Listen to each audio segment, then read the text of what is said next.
Picture this, you are standing at the bottom of a hill, both hands pressed flat against a boulder that is easily twice your size, and you are pushing with everything you have. Your shoes are sliding in loose gravel, your shirt is soaked through. Every muscle in your back and legs is screaming, and for every 10 feet you manage to gain, the hill seems to steal 5 of them back the second you stop pushing to catch your breath. This is what building wealth from zero actually feels like, not a graph. Not a percentage on a screen. A boulder, gravity, and you alone wondering if you are ever going to reach the top of that hill, or if you are just going to collapse halfway up and watch the whole thing roll right back down to where you started. Maybe you know that feeling personally. Maybe you have felt it this exact week, staring at a bank balance that refuses to move no matter how hard you work or how many small sacrifices you make. But here is the part almost nobody ever tells you. There is an exact point on that hill, a specific number sitting quietly in your bank account right now, where the hill stops fighting you and gravity actually switches sides. Before I show you exactly where that point is and what happens the moment you cross it, hit subscribe right now, because on this channel, David Marshall Finance, we are not here to give you another boring budgeting lecture. We dig into the psychology hiding underneath your bank balance, the fear, the shame, the relief, all of it. And today's number might be one of the most important numbers you ever learn. I'm David Marshall, and I have spent years studying the strange, messy, deeply human relationship people have with money. And sitting right in the middle of that research is one specific dollar amount where your brain itself actually changes how it makes decisions. I call it the velocity point, and once you understand it, you will never look at your savings account the same way again. Let me take you back for a second. Early in my career, I sat across from a woman I will call Jenna. Jenna was sharp, hard-working, and completely stuck. She had a manager who dumped extra projects on her every single Friday afternoon, calls on weekends, the entire toxic package. And when I asked her why she did not just look for something better, she looked at me like I had asked her why she did not just fly to the moon.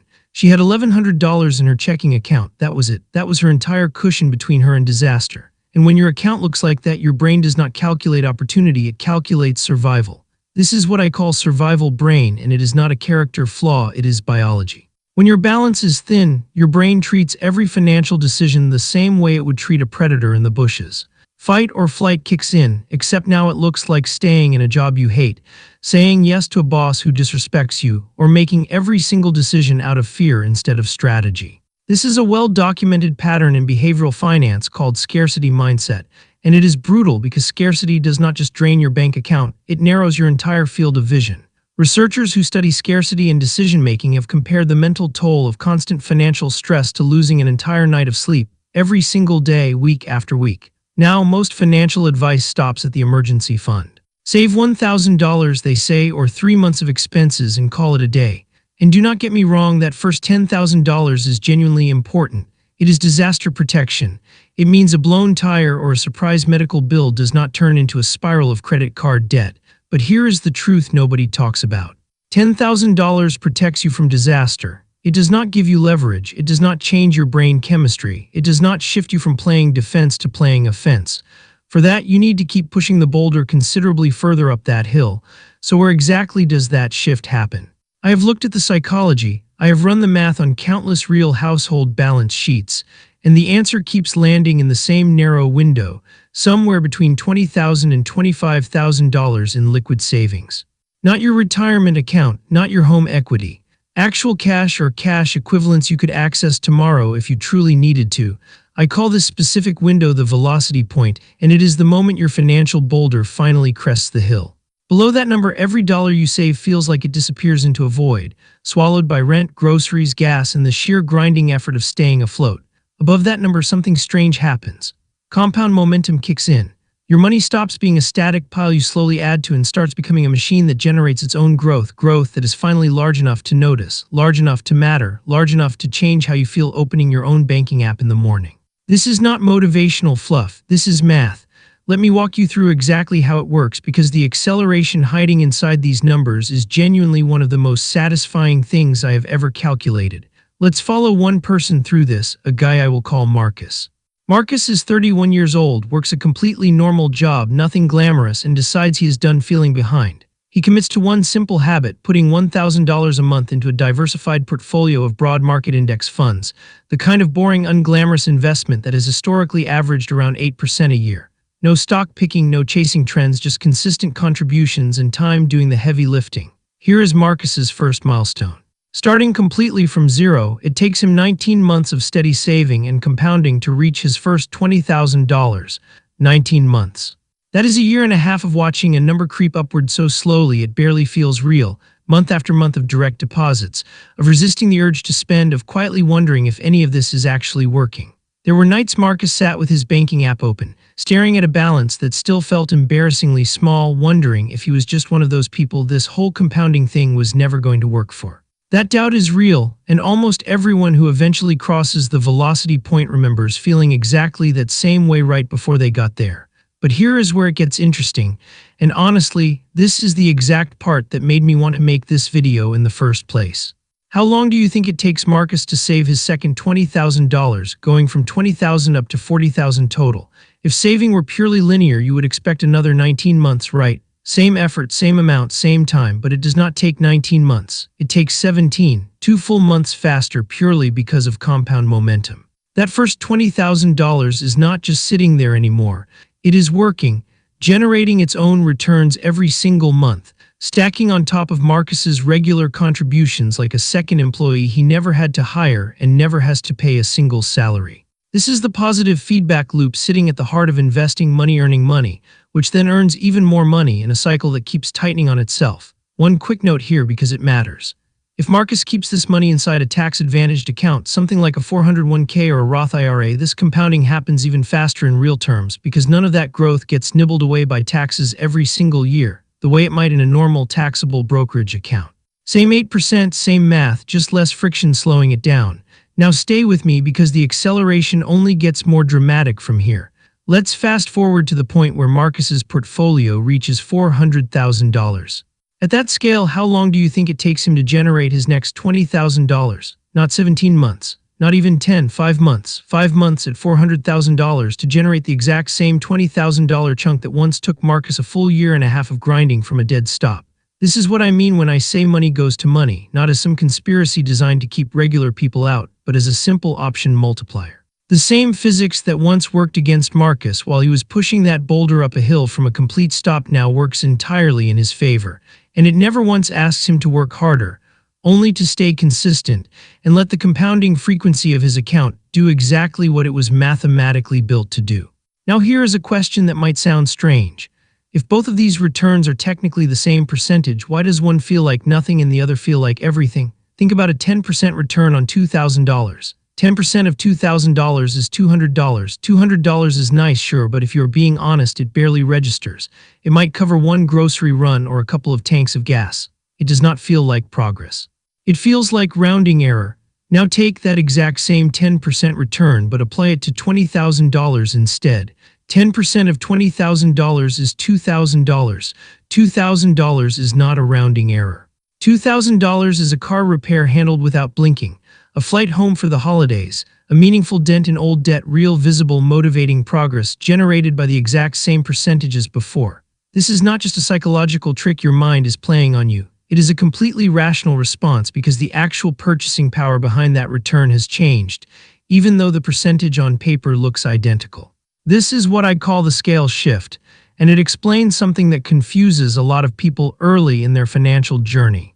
They keep hearing that compound interest is powerful, they keep doing all the right things, and they keep feeling almost nothing because at low dollar amounts, even a genuinely great percentage return produces a number too small for your brain to register as meaningful. Once you cross the velocity point, the exact same percentage suddenly produces numbers your brain simply cannot ignore. And that shift in perception is not just emotionally satisfying, it is fuel. It is the difference between forcing yourself to save out of grim discipline and actually wanting to check your account because something exciting might have happened while you were asleep. But the real transformation here is not just emotional, it is strategic. And this brings us to my favorite term in this entire topic, walking away money. Here is the definition. Once your liquid savings cross that $20,000 velocity point, you are typically sitting on somewhere between 3 and 6 months of full living expenses for the average American household. And 3 to 6 months of expenses is not just a cushion anymore, it is a superpower. Remember Jenna, the woman I mentioned earlier with $1,100 to her name? I want you to imagine a different version of Jenna, one who spent the next 2 years quietly building her savings past that velocity point. Same demanding manager, same unpaid weekend calls.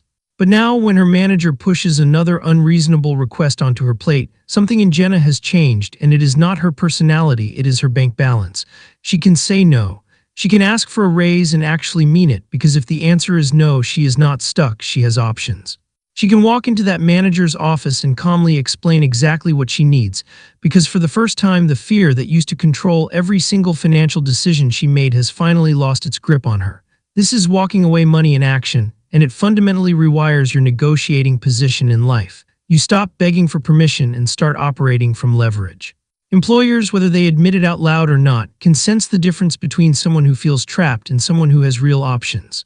People with walking away money tend to negotiate better raises, and they tend to get promoted more often because they carry themselves like someone who has somewhere else to be, and that confidence is not fake. It is backed by actual numbers sitting in an actual account. This is also, by the way, one of the first real financial independence milestones most people ever hit, long before anyone is talking about early retirement or living off investments. This is the milestone where you shift from a scarcity mindset that reacts purely out of fear to what behavioral finance researchers call a saving identity, where you genuinely start to see yourself as someone who builds wealth, not just someone who survives paycheck to paycheck. And once that identity shift happens, it becomes self-reinforcing because now you want to protect that identity, which makes the next $20,000 even easier to reach than the first one was. There is one more shift that happens after you cross the velocity point, and it might be the most quietly life-changing one of all, and it shows up in the strangest possible place: the grocery store. Before crossing that threshold, grocery shopping can turn into a genuinely exhausting mental exercise. Standing in the cereal aisle, running silent calculations, comparing the store brand at $3.12 to the name brand at $4.49, wondering if that $1.37 difference actually matters, doing the same tiny math over and over across 30 or 40 items, until an ordinary trip to buy food turns into an hour of low-grade financial anxiety. Multiply that by every week of the year, every aisle, every purchase, and you start to understand just how much quiet exhaustion survival brain adds to an already full life, long before you even get to the bigger financial decisions waiting for you at home. This is what I call micro-expense obsession, and it is scarcity mindset showing up in the most mundane part of your entire week. Here is what changes after the velocity point. You walk into that same grocery store and you buy what you actually want to eat. Not because you suddenly stop caring about money, but because your brain finally has permission to stop treating every $3 decision like a crisis. That mental energy you used to burn on cereal brands gets freed up entirely, and here is the part that matters most. It does not just disappear, it gets redirected. Instead of micro-expense obsession, your brain naturally starts focusing on macro-decision focus, the handful of choices each year that actually move the needle on your financial life. Should you refinance your mortgage? Should you negotiate your salary? Should you shift your portfolio allocation? Should you take that new job across the country? This is opportunity optimization, spending your limited mental bandwidth on the 2 or 3 decisions each year that are worth thousands of dollars, instead of burning it every single day on decisions worth a few cents. The velocity point does not just change your bank account, it changes what your brain is even allowed to think about. But I need to warn you about something, because this is exactly where most people, right after doing everything correctly, end up sabotaging themselves. Let's go back to Marcus for a second, because his story almost went a very different direction. When Marcus first hit that $20,000 mark, do you know what his brain immediately wanted to do? Celebrate, reward itself. His exact thought, and I hear a version of this from nearly everyone who reaches this point, was something like, "I have worked so hard for this, I deserve a nice car." This is present bias at its most dangerous, that very human tendency to overweight an immediate reward and underweight a future one, even when the future one is dramatically larger. I actually watched a friend of Marcus's, a guy I will call Chris, walk straight into this trap.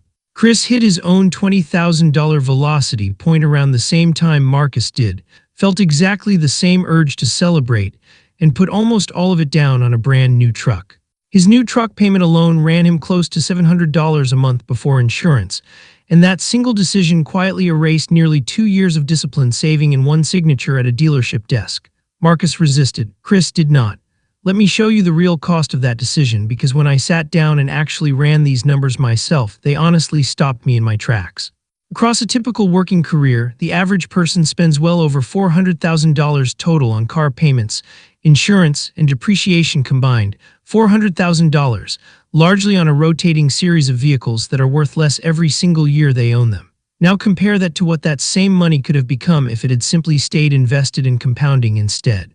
We are not talking about $400,000 anymore. Depending on the timeline, that redirected money could have quietly grown into well over $1 million by retirement. That gap, that painful, staggering gap, is the opportunity cost of consumption in its purest form. This is why I always say, do not let your first velocity point become a reward for good behavior. Blowing your wealth seed on a depreciating liability does not just cost you the $20,000 you're spending.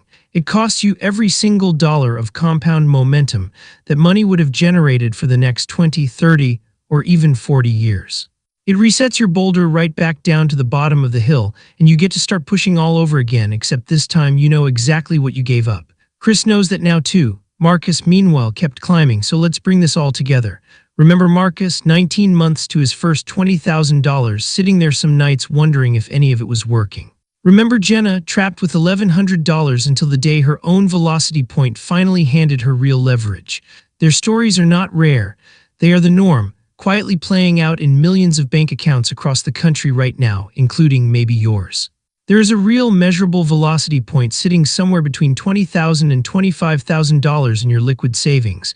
And it is not just a nice round number, it is the exact point where your financial boulder finally crests the hill. Below it, you are operating from survival brain, making decisions out of scarcity mindset and fear. Above it, compound momentum takes over, your money starts generating money on its own, and the mathematical acceleration only gets faster from there. 19 months for the first 20,000, 17 for the second, and eventually just 5 months once your portfolio scales up toward 400,000. Crossing that line hands you walking away money, real leverage to negotiate, to say no, to leave situations that are not serving you. It frees up your mental bandwidth, shifting you from micro-expense obsession in the grocery aisle to genuine opportunity optimization on the handful of decisions that actually build wealth. And it comes with one serious warning: protect that first $20,000 like it is sacred. Because money goes to money, not as some conspiracy, but as an option multiplier, and every single dollar you protect today is quietly buying you options you cannot even imagine yet. And that brings me to something I call the oxygen philosophy, the idea I try to end every single video on this channel with, because I think it explains why any of this actually matters more than a spreadsheet ever could. Think about oxygen for a second. When you have enough of it, you never think about it, not once all day long. You do not wake up grateful for air, you do not calculate how many breaths you have left. It simply exists quietly in the background while you go live your actual life. But take oxygen away even for 30 seconds, and it instantly becomes the only thing your entire brain can focus on. Nothing else matters, not your job, not your relationships, not your goals, just air. Money works exactly the same way. Below the velocity point, money is the oxygen you cannot stop thinking about. It colors every decision, every relationship, every ounce of your mental energy. But you do not need an unlimited supply of it to finally feel free. You just need enough that it fades quietly into the background, enough that your mind gets returned to you so you can finally spend it thinking about your career, your relationships, your purpose instead of your bank balance every waking hour. That is the entire goal. Not endless wealth for its own sake, just enough oxygen that you finally get to breathe. If this video gave you a clearer picture of exactly where you stand on that hill right now, hit subscribe, because on David Marshall Finance, we're going to keep mapping out exactly which numbers matter and which ones are just noise, so you can stop pushing that boulder blind and start pushing it with an actual plan. I will see you in the next one.